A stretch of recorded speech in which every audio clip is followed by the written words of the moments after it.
Thank you all so much for your patience while we brought Dr. Esolen live from New Hampshire to our conference here.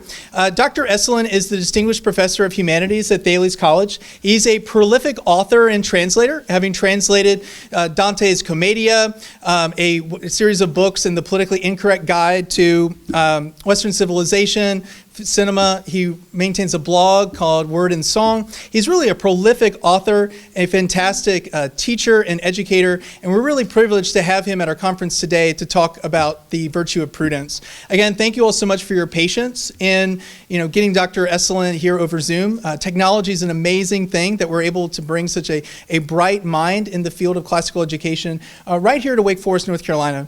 So I'll turn it over to Dr. Esolen now to talk to us about the virtue of prudence. Dr. Esolen, thank you so much for making the time to talk to Thales faculty members about the importance of prudence and how we can cultivate it in our own lives. So, thank you, Winston. And I'm not even in New Hampshire. I am in Nova Scotia right now, believe it or not. And so I'm here. I've got 15 minutes. I'm going to try to squeeze in a lot of stuff here. I'm here to talk about the virtue of prudence. Now, our word prudence, by the way, it's always interesting to examine the etymologies of words because you can learn a great deal from them. The word prudence comes from the Latin verb providere, which means to see forward, to provide. In effect, prudence and providence are two versions of the same word. You see forward. Now, the problem is that man, of course, cannot literally see the future. And this pretense that we can see the future in any complete way has given birth to all kinds of modern ideologies. All right, ideology which, if you think of the Soviet ideology, they knew where the world was going. The whole world was going towards the dictatorship of the proletariat. They pretended to occupy the position of God himself. This is what ideology, rather than just a set of ideas about the world that you gain from experience and from reading, which is kind of secondary experience, but an ideology that imposes a vision of the future upon the world. That such ideologies always engage in experiments against reality. They are imprudent in the extreme, even while they assume the role of providence. Ideology forces a narrative on the world and upon man in the world, and man has to be remade to conform to this imagined world.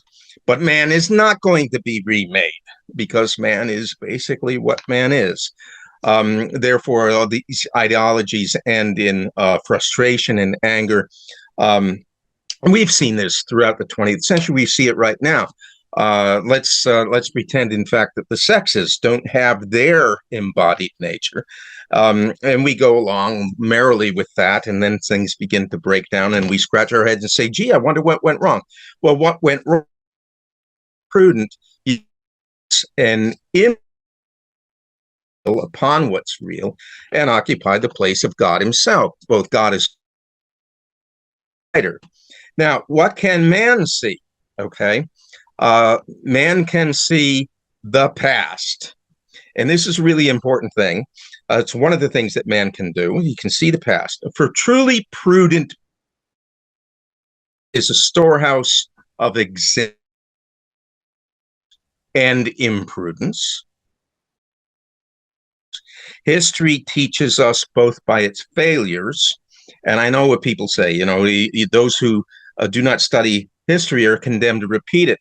My gosh, these days, I would say those who don't study history are never going to get the chance to emulate its successes.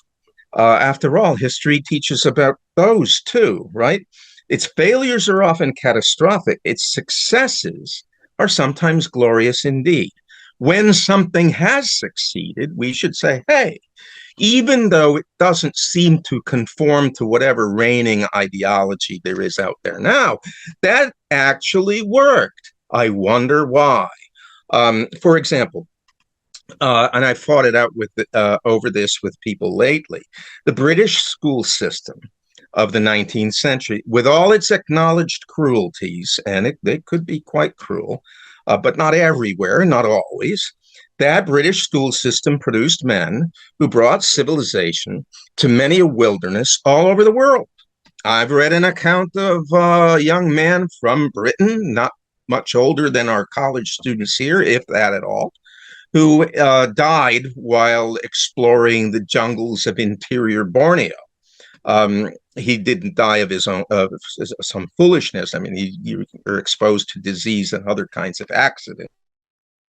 It's quite heroic.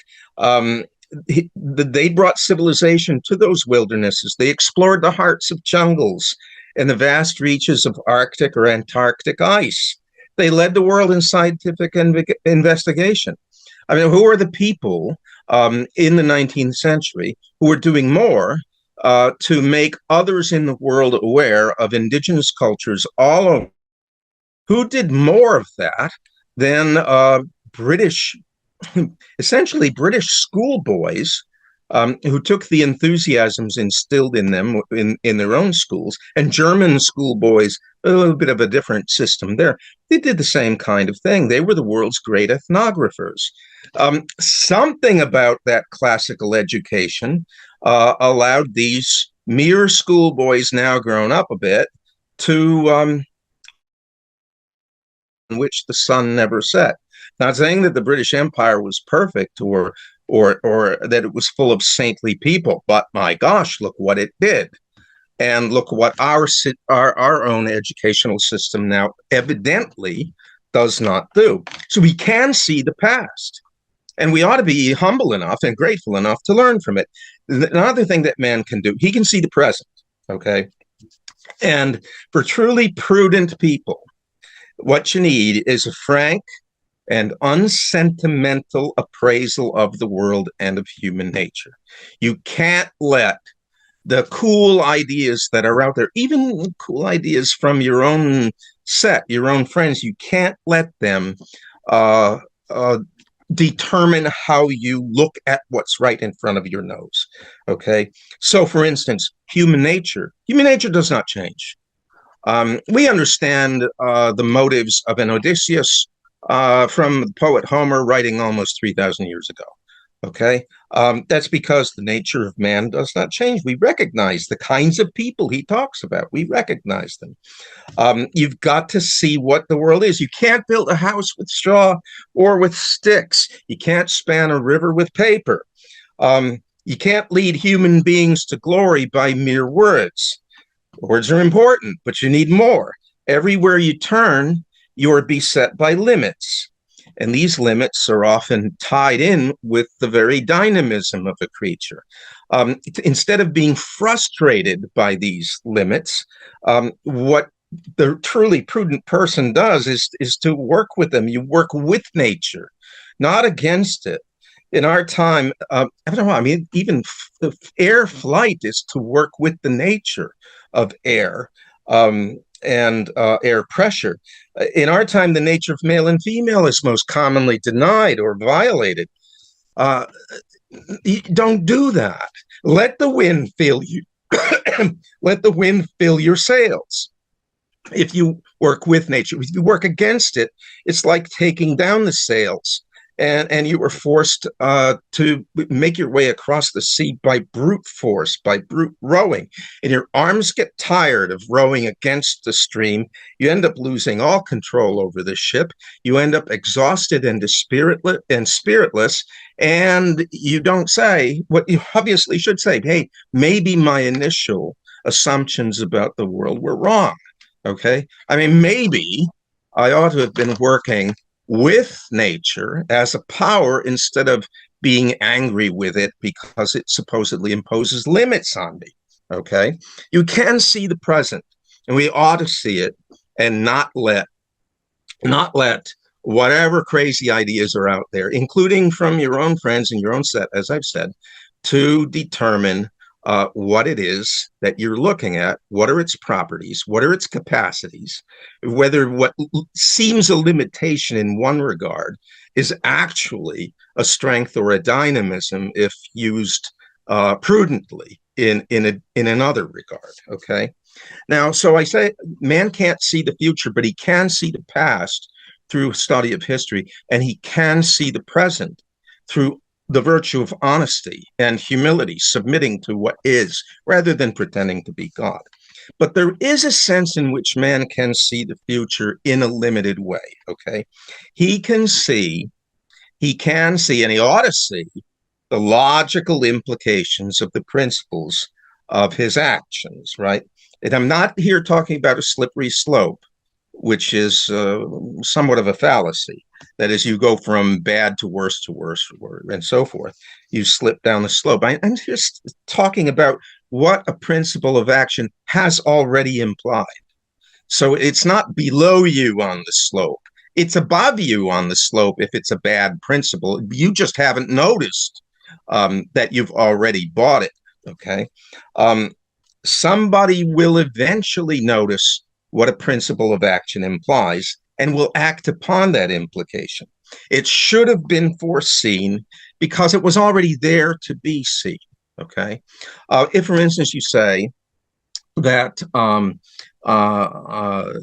that teachers not only occupy a place delegated to them by parents, but are themselves co-parents, okay? There are a whole lot of bad things that you have already bought by that principle. And somebody who looks at that principle of action can reasonably foresee where it's going to lead in the behavior of people, because he already sees what it has already implied by its very nature, okay? We can see how principles work out if we reason correctly, all right? And usually most of the time we're talking about false principles because it is a whole lot easier to get something wrong than to get something right. I mean, there are all kinds of ways to build a house that won't stand. There are rather few ways by comparison to make one that will. There are all kinds of ways to get teaching wrong so that in your schools, students aren't learning anything. I mean, there are all kinds of ways to do that. The ways are rather limited. Not to say that there are not a lot of them and various, but they are limited by comparison. Chaos is always easier than order. The thing about chaos is, of course, that after a short time with it, you no longer have anything to be chaotic or to be ordered with. So these are the four things that I have to say to you about prudence. Now, to go over them again, prudence is to see forward, to provide, and ideology, as I have used the word here, is necessarily imprudent because it tries to impose a narrative on the future, taking the place of God as provider and creator. The second, man can see the past through an honest and grateful study of history, okay? Man can see the present, that is, he ought to see what's in front of him and not by what others tell him about things, rather to look at it and to see what's there, especially with regard to human nature, and to be grateful for it and to work with it, and not always struggling against it, which will end in frustration and despair or complete incapacity. A man can see the future and ought to, because he can reason from premises to conclusion. And if you accept premises, you had better work them out to their logical conclusions. And once you do, you say, well, gee, if I do not want to accept that conclusion, then either I've made a mistake in my reasoning, or the initial premise that I bought was false. It was unwise. I need to go back.